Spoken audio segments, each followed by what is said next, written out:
Hey Casey, it's Joe here in Austin. I just love the Camera Conspiracies channel at Vegetable Police too. Even though I'm not really much of a nutrition nut, I enjoy your humor in both places. And I can totally relate to your angst about cameras, and in particular vlogging cameras. And I just wanted to create this message for you and tell you a little bit about the experience that I'm having with, yes, you guessed it, the Canon EOS RP full frame camera, and I've got the 35 mil f1.8 macro on it. So that's what we're looking at right now. So I've been in the graphic design field for 20 some odd years. I'm 53 years old. So I've been in the graphic design field for 20 plus years. Photography all my life. Been building on my little YouTube channel for a few years now. Been doing photography and some videography professionally for several years now. And my little photography business is building up, and I'm really hoping more and more to be creating content, social media marketing content for businesses and nonprofit organizations here in Austin, where I'm shooting this from.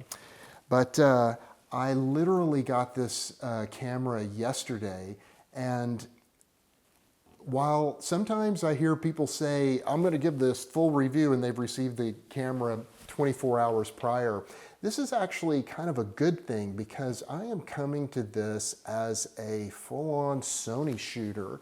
I started off, when I first really geared up with professional gear, I think my first camera was several years back, was the Sony a7 II, and then I got a a7R II, and now I have the a7R III. And I've shot tons of jobs with this, professional jobs, and lots of street photography. I hope you'll check out some of my videos of what I do on the streets. I do some kind of unique stuff. I go down and a lot of times I'll approach people and ask to take their photographs, and I'll do that with the GoPro on top of my camera, so it's kind of point of view street photography. And I'll actually work with a lot of homeless people, and do kind of some storytelling work. It's been going a long time. I like that, you looking out that way. Yeah. Hold that right there, Drew. I think it's your ability to be so vulnerable on camera and tell stories that just really gets to my heart. I think of your whole saga in Thailand, and man, we were all just so intrigued by that journey of yours, and it took so much courage, and I admire that. So I wanted to kind of talk about this in the context of what we need from our gear. And while I'm delivering this message to you, the message really is being delivered to me, so much so because some of the issues that you bring up are the very issues that just I pull my hair out over. So let's kind of cover, where do I begin? So what I'm getting ready to tell you about is really part of how my journey in communicating and delivering messages on YouTube is evolving. I'm trying out this camera right here, as well as the Sony a6400, which is showing up any hour now. I have that on order. So it's a big deal for me to be using Canon, man, because I started this journey, like I said, in my photographic career, just a Sony shooter and a Leica shooter. A few years back, I bought a Leica Q. I'm on Austin's famous 6th Street on a Saturday night, getting ready to do some street shooting with my trusty Leica Q. And that's been an incredible street shooting camera for me. I love that camera, but I knew they really retained their value and that I'd be able to fetch a decent price for it. And so I sold it on eBay, and I've taken that money and I'm going to be investing it in something that's more video centric. All right, so this idea of Sony versus Canon. You know, back in the 70s, I remember that my brother got this killer Marantz stereo for Christmas. I remember how that thing had that wheel that spun that took you across the radio dial, and it had big buttons and switches, and it just, from a usability standpoint, it worked so well. Fast forward a number of years later, I was looking for a stereo and I bought a Sony, and that thing had so many bells and whistles on it. It was just nothing but confusion to use. Like when you would start to fiddle with it, you would get lost in all of the features, maybe? Lost in the choices, really. Oh boy, I've had that relationship with these cameras, these Sony A7 series cameras. Menus, options within options within options. The ability to take gorgeous, gorgeous photos, incredibly sharp, beautiful render, fantastic glass. I've got a lot of money invested in fast glass, like this right here is the Zeiss 35 f1.4 lens. So no qualms there as far as the quality of the photography and the video. But I feel your pain, man. No flip out screen. 6400 is going to have a flip up screen, so we'll be covering that and see if that is a help or a hindrance.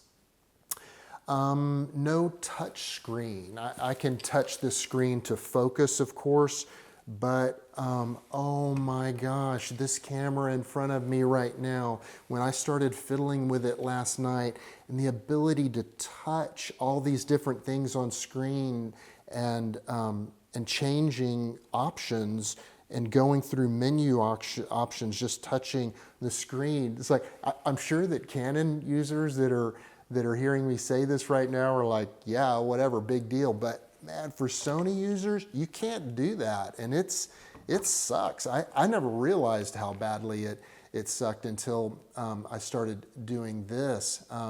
So, you know, the ability to look at myself on this screen right now. I bought an expensive external monitor that I've used with this in similar shots when I've had it sitting across the table from me. But even that, setting it up with a bracket and having a battery charged for it and a different battery than what goes into the camera, and an HDMI cord, and all the rigmarole of setting that up, and then being real limited as to what you can see and do with that screen. Definitely not a touch screen versus this. I can see and do so much. Let's just suffice to say, with the flip out screen and with the ability to touch and interact with that flip out screen. I just recently published a pretty lengthy video about this choice that I'm getting ready to make. So it's going to be tempting probably to keep both these cameras, but one of them's going back, either this EOS RP or the A6400 that's soon to be arriving is going back. My initial experience, just to summarize this usability thing, with the Canon is that just the ability to figure things out is so far superior than what I've experienced with a Sony.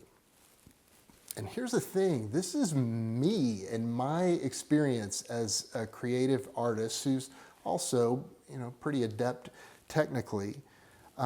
If you go into the Geek Squad on DP forums, we're going to find any kind of extreme viewpoints that we look for, most of which are people who don't even use them. So the long-winded video that I published before about this experience was what I really emphasized there is I'm going to touch and feel and use and experience these cameras. So usability-wise, so far I'm really liking this Canon. I think that the A6400 is going to be an improvement, but I'm just going to experience this. Like I said in this long-winded video that I did before this, when I talked about what I'm getting ready to do and trying both of these cameras out, I'm just intent on making the decision within the framework of which one is the most fun to use and which one is decreases the barriers between me and quickly making content. It's one of the things that I love about your videos so much is how you just make that content, man. You make some of your flub ups that you do, they turn into humor, and it's just what makes it so fun to watch, the spontaneity of it and how candid it is. Okay, so let's talk about 4K and 1080p and all that garbage. So I knew this. I knew that when I started making some test videos like this, that all of the naysayers, let me put this a different way. Man, this is being shot right now, 1080, 30 frames a second, 1/60th. I'm floating my ISO. I have the lapel mic. I'm using the lapel mic right now because using this little video micro on top of it, this is a big room and it would really echo, I know that. So I wanted to test with the very best quality mic. Oh, and by the way, one other thing about the mic thing before I get into 4K is pop, pop, pop, testing, 1, 2, 3, pop, pop. The audio preamp on this sounds perfectly fine to me. I got on the little M50 bandwagon. That is actually another Canon experience that I had, is trying out that M50, and that was a deal breaker. One, I didn't like that I couldn't achieve a shallow depth of field with that, but secondly, the preamp, the audio plugging in, whether it be a shotgun mic or a lapel mic or something like this, it sounded like garbage. So that sucked. But this one sounds like this one's a-okay, and I don't have the time or ability to be syncing up audio, so I need internal audio for sure. Back to the 4K 1080 thing. Okay, so any day of the week, I would take the full frame fast glass, in this case f1.8 look, shot in 1080 over 4K that comes out of what? My GoPro or my iPhone. This shallow depth of field that you're seeing here at shot wide open, it looks fantastic whether it's in 1080 or 4K. So another nice thing about full frame, and that's going to make me lean towards keeping this camera, is all of this conversion baloney. I'm shooting on a 35 millimeter lens right now, and it's a 35 millimeter field of view, period. With APS-C crop, I've got to do all this multiplier. So this 35 millimeter 1.8 is a 35 millimeter 1.8.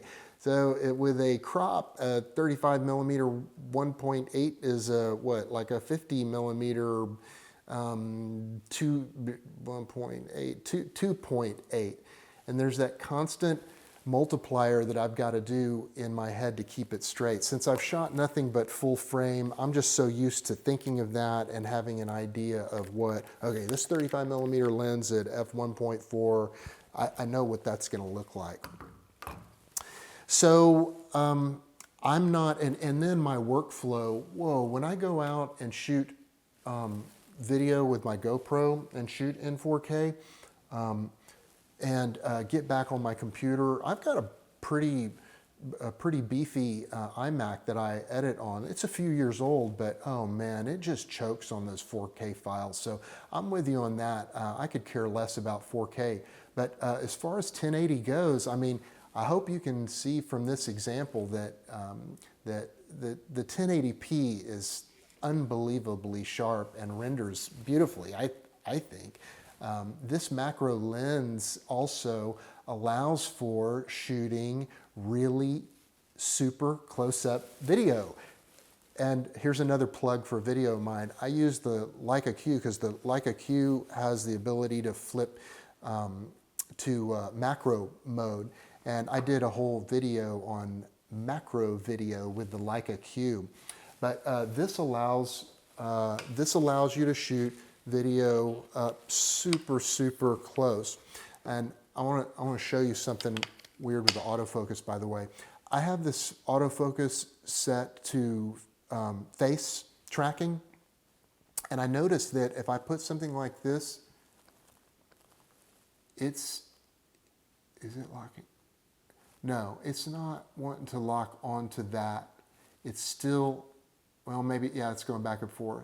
So now it may be working a little better. Yeah, it did work a little better there. What I was noticing before is that I had to really cover up the camera to get it to kind of reset, and then it would focus on what I had in my hand. And by the way, the camera, so 35mm focal length right now is about 4 or 5 feet from my face. A concept that I have to embrace with camera gear is that there is no such thing as a Swiss Army knife of cameras. It just doesn't exist. When I go out and I'm shooting out on the streets and I'm doing my point of view videos, I've got this GoPro right here clipped on top of my Sony A7R III, and I'm shooting away, and I have a new clip that goes on a cap, and that really works well too. So that is the right tool for the job. I actually tried to skimp and not get this new GoPro and use my iPhone on the top of this, and it didn't work worth a hoot. The GoPro has such phenomenal stabilization that there's just nothing that compares to it. So that was the right tool for the right job. My style is to shoot wide open. So I'm shooting a ton at f1.4 on this lens, or with an 85mm portrait lens. And so when I do that, Sony's eye autofocus is just indispensable. It's the right tool for that job. But shooting myself selfie style, not the right tool for the job because it doesn't have a selfie screen. And I'll tell you, I have very little hope for Sony and the whole selfie screen thing in the future. I hope that one year I look back on this video right here, doubting that Sony's going to put the flip out screen on the A7S III. I hope they do, but I have my doubts. There's something about Sony that they just don't seem to listen very well to their users, man. And I know most photographers have no need for a flip out screen. I get it. But already with this Canon, I've just seen such benefit from that flexibility. Yeah, so the right tool for the right job. If I want to walk down the sidewalk and do some walk and talk selfie vlogging, it's hard to beat this right here. walking and talking with the GoPro Hero 7 Black. I've got about a 2-foot long selfie stick here. Jittery hands. But what do you think of the quality of the stabilization, video, and audio? I think that you're going to have a hard time beating your little Sony action cam. The stabilization's really good on that thing, and I'm always amazed at the audio on that. You may be using external audio, but this thing right here, stabilization is so phenomenal, and I don't think the audio is that bad. In fact,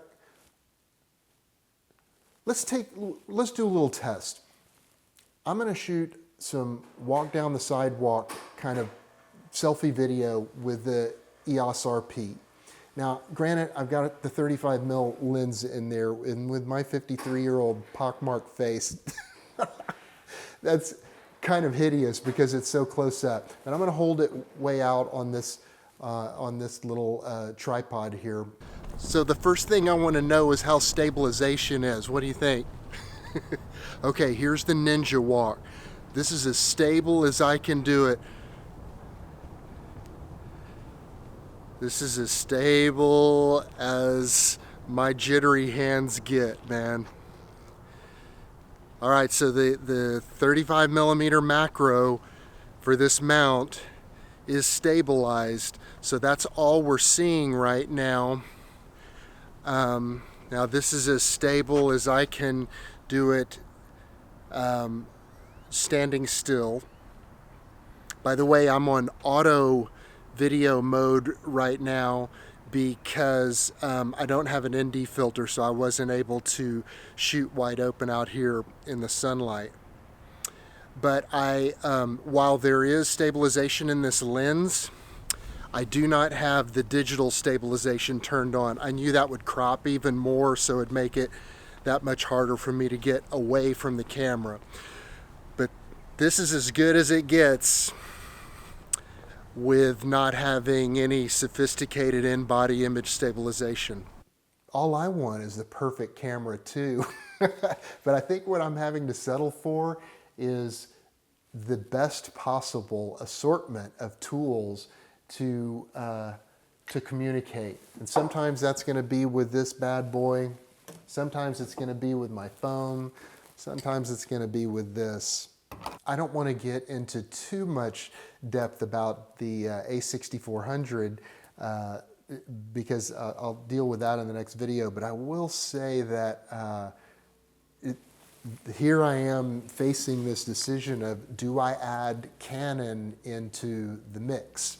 Or do I stay with straight Sony ecosystem as far as my big camera goes? Something about a part of me says, I don't want to put all my eggs into one basket. Part of me says, I kind of like the idea of shooting both. And especially given the fact that I don't think that there's a snowball's chance that Sony is going to put a flip out screen, especially in a full frame camera. A7000, who knows, but I don't think it's going to happen. But if it does, hallelujah. But even whether it does or doesn't, putting it in a full frame camera like this, I have serious doubts. So the A6400, you'd think, oh, that'd be killer because you just use all those current Sony lenses, right? Well, the thing is, those lenses with a multiplier factor, crop factor 1.5 or so, having lenses on the wide focal length end of things, that's a lot harder to achieve because you have to multiply everything times 1.5. So it's not going to come without a cost to achieve what I'm hoping to achieve. Here's an example. I just received this yesterday. It's waiting to be put on the Sony A6400. This is the Sigma 16 f1.4. So this is going to be render like a 24 millimeter, f1.4, see, here we go. That'll be 24 millimeter f2.1. That's what that's going to render like. And this will be cool because it's going to allow me to deliver messages when the camera's up really close. And in fact, let me give you a for instance. One thing that I've been just desiring to do so much is just to deliver more spontaneous, kind of off-the-cuff messages. This is my office up here.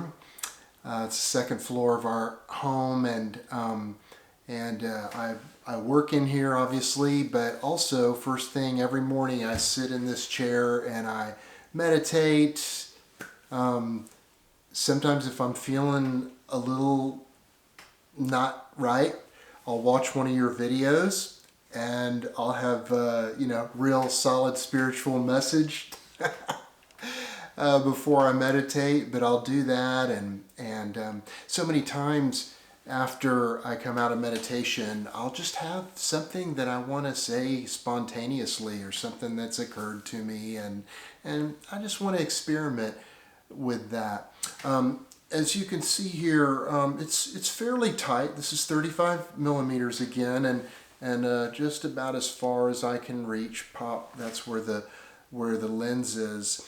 So the thing with this Canon is that it comes with, at least mine did, came with this mount adapter that converts EF lenses to this. So there's so much EF glass out there that's dirt cheap.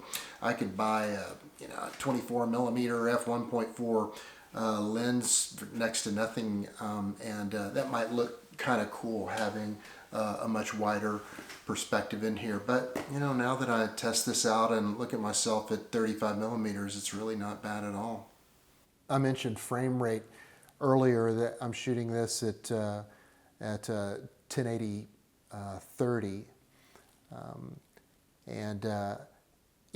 Peter McKinnon would not use this camera. Obviously, the guy is just, I know how much you love B-roll, by the way, Kasey.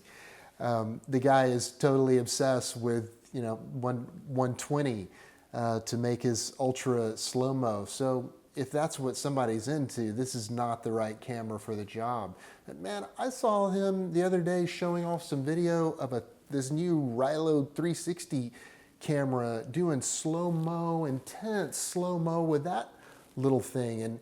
And same thing with this GoPro, that this thing produces some really, really cool slow-mo. Right tool for the job. Sometimes limitation forces us to reach out for other tools for creativity. Yeah, I think we're done here. Appreciate you watching.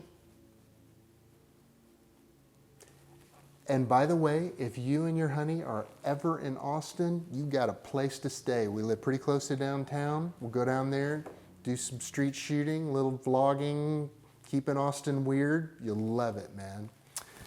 So subscribe. Have you subscribed to my channel? You better subscribe to my channel, dude. Give me a thumbs up. Thumbs down. Thumbs down. Thumbs down.